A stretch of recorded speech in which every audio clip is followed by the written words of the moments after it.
so few people know the history of this place.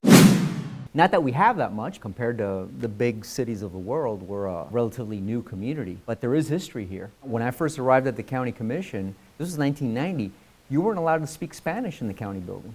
What I'm concerned about is making sure that in the next 4 weeks, I'm able to continue to put my message of honesty, of integrity, of hope and reform for the future of this community, to present the people of Dade County with a new, fresh generation of leadership for the next century. That's what I'm interested in doing in the next 4 weeks. The bread and butter industry of this county has always been tourism, but it took a big hit during the 90s especially. We had a rash of tourist murders. Miami police say this German woman had just watched two men beat her daughter to death as she and the two grandchildren, ages 6 and 2, watched from their rental car.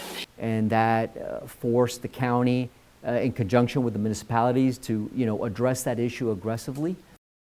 Some have suggested that the internationalization of Miami and the fact that it's attractive for all these big high-tech companies coming here are producing more of this gap. There is that theory, but it's never been as so prevalent as it is today. The difference between what Maurice envisioned and what's happening today is that a lot of these entities that are coming to South Florida are bringing the talent with them, especially the high-level talent. First of all, you're not opening up those job opportunities to locals, and then you're crunching the housing market, because they're competing for that level of housing, which is just driving the price up of everything else.